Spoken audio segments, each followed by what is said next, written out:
Hoje estamos com Isabel Canha, que é a diretora da revista Executiva, que já teve outros papéis na área dos mídia, como na direção de alguns meios, como é o caso da Exame, e temos com ela um tema que é sempre muito importante, que é falar sobre a liderança no feminino e como é que as mulheres estão a tomar conta do mundo dos negócios. E começamos logo por uma pergunta daquelas que é um bocado sexista, mas ao mesmo tempo há que fazer. O mundo dos negócios continua a ser dos homens? As mulheres vão conquistando o terreno a que têm direito por toda a sua formação, por toda a sua bagagem, por todo o seu talento e por todo o trabalho que desenvolvem, mas continua a ser um mundo maioritariamente masculino. Isso é inegável, é claramente demonstrado pelos números, que são muito expressivos. As mulheres estão na maioria dos níveis de entrada nas empresas, mas quando começamos a subir na hierarquia, as mulheres estão claramente em minoria. O que é um bocadinho inexplicável, sabendo que as mulheres são, hoje em dia, 58% dos licenciados, são 53% dos doutorados. Elas constituem metade da força de trabalho ativa, portanto, metade da população ativa são mulheres, ou seja, nós até somos um país em que as mulheres trabalham. Nos níveis de entrada das empresas, elas estão de facto em maioria, mas depois começa a existir o tal telhado de vidro que é claramente visível através dos números que temos, porque apenas em Portugal, apenas 8% dos diretores gerais de empresas são mulheres. Isto é um bocadinho inexplicável, se elas estão em maioria, estão bem preparadas e se não existisse a tal discriminação subtil do telhado de vidro, como é que se explica que apenas 8% dos diretores gerais sejam mulheres? Ou que 16% dos cargos dos conselhos de administração, dos assentos dos conselhos de administração das empresas portuguesas sejam ocupados por mulheres? Os números são muito expressivos desta desigualdade que persiste. Portanto, o mundo das empresas e de outras organizações continua a ser um mundo claramente masculino. Claro que há áreas em que as mulheres estão em maioria, como há áreas em que os homens estão em maioria. Simplesmente a maioria dos homens está na maioria das áreas. E para quebrar esses telhados de vidro, como a Isabel disse bem, faz sentido o tema cotas de lugares de gestão para mulheres? Olha, na minha opinião faz sentido. Já sei que a sua opinião é contrária, mas na minha opinião faz sentido. E não é só na minha opinião. Eu estou, digamos assim, muitíssimo bem acompanhada por a maioria das mulheres que já chegaram ao topo ou que estão a caminho, que nós entrevistamos na executiva para o site, para os livros que fazemos, porque temos vários livros com entrevistas com mulheres em cargos de liderança. Nós constatamos que, e nós já levamos alguns anos de jornalismo económico, já são quase 30 anos de jornalismo económico, no passado homens e mulheres eram completamente contra as cotas. Hoje em dia a situação inverteu-se, ou seja, se falar com mulheres presidentes de empresas, mulheres diretoras gerais de empresas, administradoras, empresárias, elas, a maioria delas, a esmagadora maioria, eu arriscaria dizer mais de 95%, são a favor hoje das cotas e têm a humildade de reconhecer. Eu no passado era contra as cotas porque considerava que era uma menorização das mulheres, que era não as colocar nos cargos a que têm direito pelo seu mérito. Todos esses argumentos que aparecem, portanto, elas reconheciam que no passado os tinham, mas hoje são mulheres muito pragmáticas e já perceberam que as coisas não vão mudar. E é por isso que eu sou a favor das cotas. As coisas não vão mudar, esta situação que descrevemos não vai mudar se não houver aqui medidas legislativas que façam inverter a situação. E as cotas são um mecanismo muito eficaz para alterar a situação. Aliás, as cotas demonstraram a sua eficácia na política, levando mais mulheres aos parlamentos e levando mais mulheres à direção dos partidos, e também demonstraram a sua eficácia nas empresas, porque elas existem e quando as empresas têm que procurar onde é que elas estão, têm este tema no radar, as mulheres vão aparecer e mulheres bem preparadas, tão bem ou tão mal preparadas quanto os homens. A questão do mérito também deixo que lhe diga, aquela velha frase de que só há igualdade quando houver mulheres incompetentes em lugares de chefia, eu diria que sim, também também é preciso que atinjamos um bocadinho esse patamar. Isto para lhe dizer que sou a favor das cotas. Como dizia a ex-secretária de Estado Catarina Marcelino, as cotas são como um aparelho para os dentes. Dói, não é bonito, era preferível não termos que usar, fazer aquele investimento, mas a verdade é que no final a imagem vai ficar muito mais bonita. E é isso que nós precisamos, é daqui de um instrumento transitório que ajude a inverter esta situação. Esta situação que se vive em Portugal e que eu já expliquei um bocadinho quais é que são os números, mas que é uma situação global e ainda muito pior em outros mercados fora dos Estados Unidos e da América, como sabemos. Porque o último relatório do Fórum Económico Mundial, por exemplo, diz-nos que para se atingir a igualdade apenas neste campo da igualdade no local de trabalho, são necessários 257 anos. Eu acho que ninguém pode aceitar que esta injustiça, que esta discriminação, que é subtil, que é insidiosa, que ninguém aceita que exista, etc., mas ninguém pode aceitar que esta discriminação persista. Ou seja, só no ano 2277 é que teríamos inteira igualdade se as coisas continuassem neste ritmo. Ora, nós precisamos aqui de aceleradores e, portanto, nada como a via legislativa e os Estados e as entidades supranacionais, há muito que andavam a avisar que ou as empresas tomavam medidas através da autorregulação ou alguma coisa seria feito por via legislativa. A Comissão Europeia, o Governo, os diferentes governos têm andado a alertar as empresas para isso e de facto temos muitas empresas que optam pela via regulativa e fazem um excelente trabalho interno de autorregulação, de porem este tema no radar, de tomarem medidas, mas a maioria do tecido empresarial não o fez, não é? E, portanto, é necessário que aqui se acelere. Por isso, em resumo, eu e a maioria das mulheres em cargos de liderança hoje, sim, cotas. Isabel falou agora, ao falar agora das cotas, falou de uma parte da atividade que vocês desenvolvem, que tem a ver também com as vossas entrevistas a várias líderes empresariais e sobre alguns dos aspectos em que elas sentem que as cotas são importantes. Eu, como tinha dito antes, não sou a favor das cotas por acreditar na meritocracia e por ter trabalhado ao longo dos anos sempre em ambientes mistos onde havia mulheres a liderar e não senti grande diferença, ou senti a diferença do pragmatismo de trabalho comparado à liderança feita por homens, por isso tem a ver também com a educação que vamos tendo ao longo do tempo a nível profissional. A educação é fundamental neste tema. Para mudar, mas é muito lenta a mudança, mas de facto a educação é fundamental neste tema. Sim, sim, mas peço desculpa. Não, nada disso. Qual é o ponto que tem encontrado em comum entre todas estas entrevistadas que têm tido ao longo dos anos, que nós possamos dizer que são, entre aspas, os seus genes para alcançarem o sucesso? Nós, de facto, com os livros que temos feito, Lições de Liderança de CEOs Portuguesas, ou Novas Lições de Liderança de CEOs Portuguesas, o Sucesso Não Cai do Céu, que é um livro que também entrevistámos empresários e que, portanto, também estão em liderança de negócios, nós, de facto, identificamos algumas características comuns. Estas mulheres são mulheres que são determinadas, a persistência. São mulheres que agarram as oportunidades. Quando aparece uma oportunidade na vida delas, elas podem ter medo de falhar, podem achar que não estão preparadas, a maioria das mulheres acha sempre que não está preparada, e aqui temos o tema da síndrome do impostor, que é um fenómeno psicológico identificado não só nas mulheres, mas nas minorias, e embora as mulheres não sejam uma minoria, sofrem desse síndrome porque são discriminadas, ou seja, as mulheres acham que nunca estão preparadas, que vão fracassar, etc. Mas, mesmo sofrendo deste receio, estas mulheres que chegam ao topo ou que desempenham cargos de responsabilidade não recusam os desafios por causa disso. Com medo, achando que poderão ir fracassar, mas elas avançam e preparam-se, porque nós nunca estamos preparados para uma função.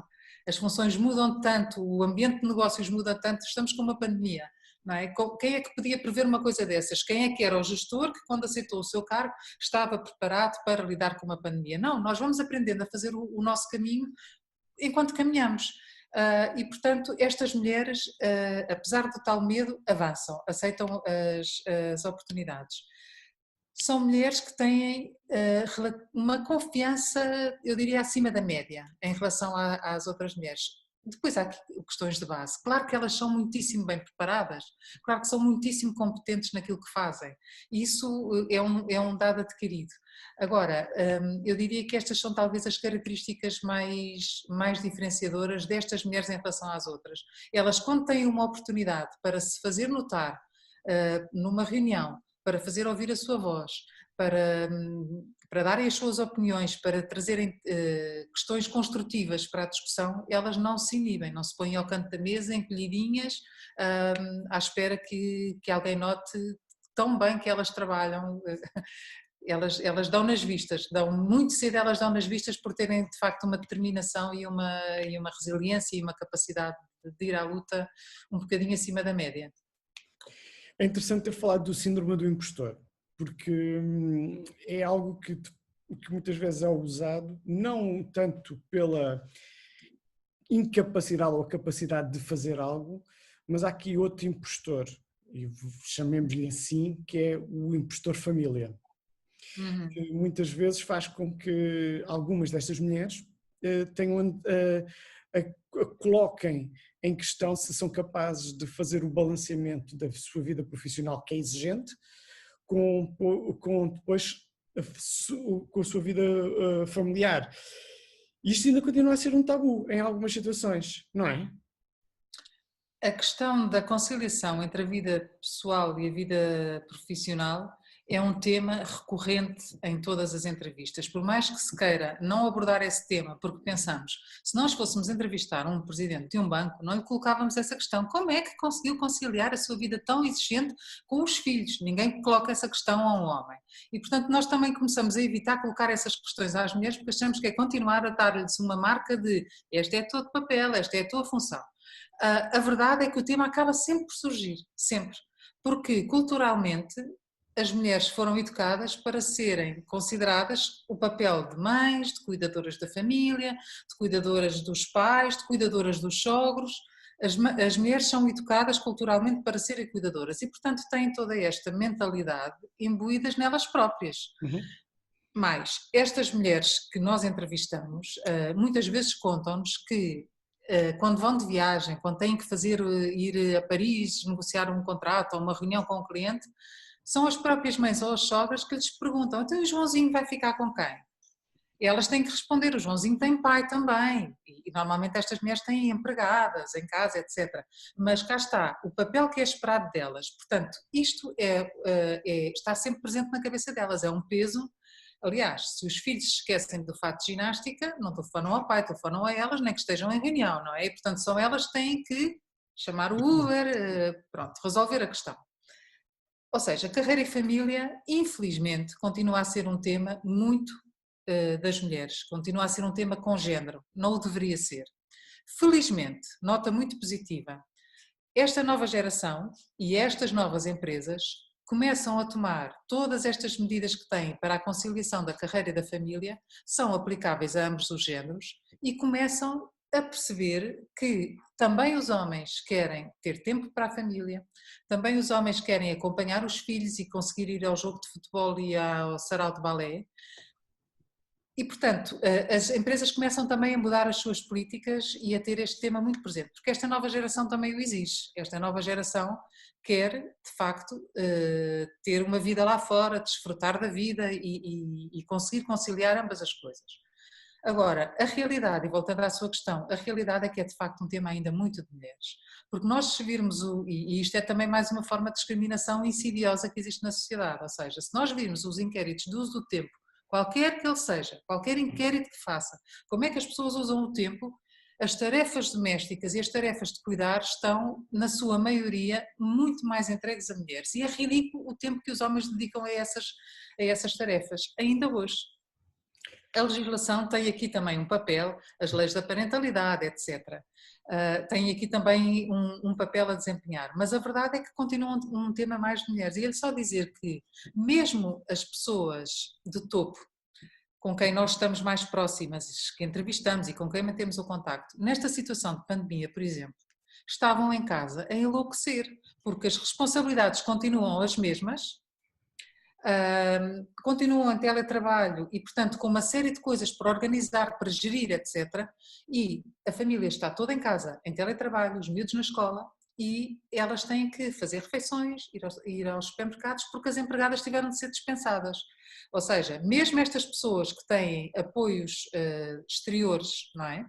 Mesmo estas pessoas sofreram na pele o que é ter este peso só sobre as suas costas. Claro que há exceções. Mas o que nos dizem os números é que este é um tema ainda muito de mulheres, ou seja, é um tabu, não sei se seria um tabu, mas é um tema que está sempre aqui presente.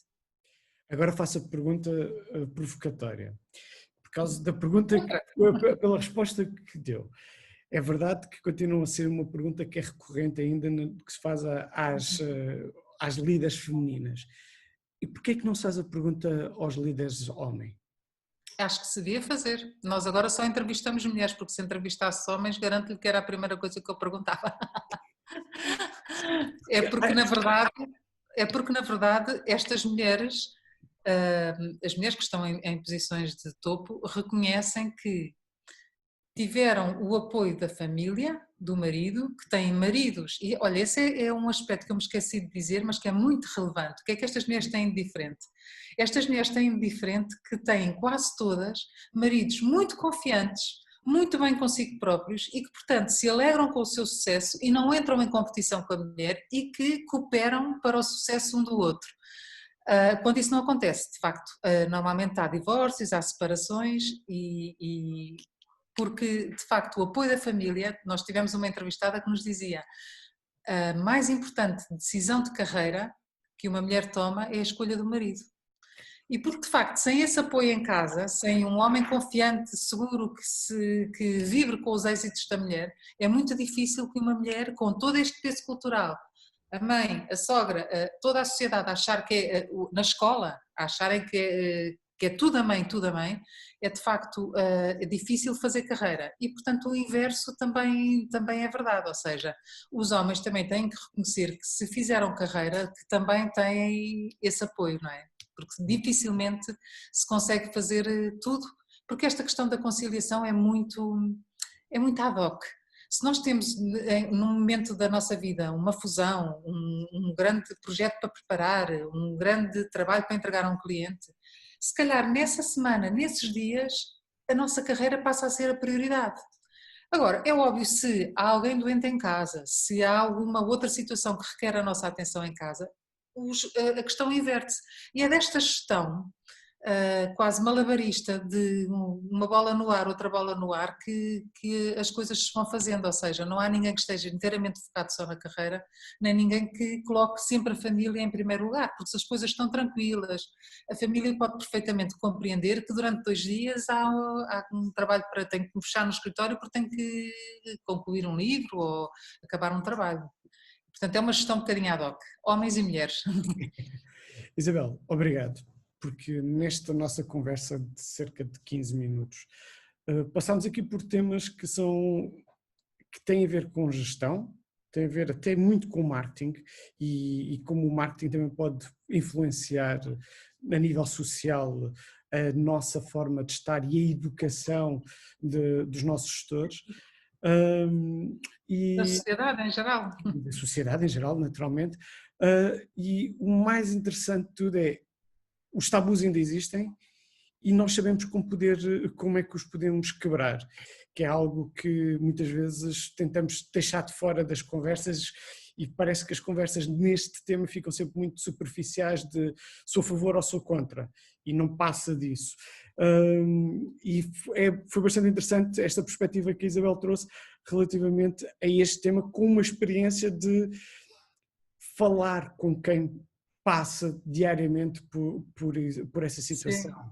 E que é um rótulo, quer queiramos, quer não, as mulheres líderes são rotuladas como workaholics, ou então que cuidado com esta gestão, ou então que tiveram que fazer ali alguns malabarismos que as pessoas ficam, mas isto é um mundo de homens, e às vezes não, é mesmo isto que a Isabel falou, que tem a ver com a personalidade e com a forma de estar e com a rede que tem à sua volta que lhes permite este crescimento saudável. Porque tivemos aqui a falar de crescimentos também saudáveis, não de outros e sustentados. não falámos de outro tipo, que é aquele que também queremos que a nossa sociedade e o nosso mercado tenha. Obrigado por este Eu é tempo. que agradeço a oportunidade e parabéns por esta iniciativa. Obrigada. Obrigado.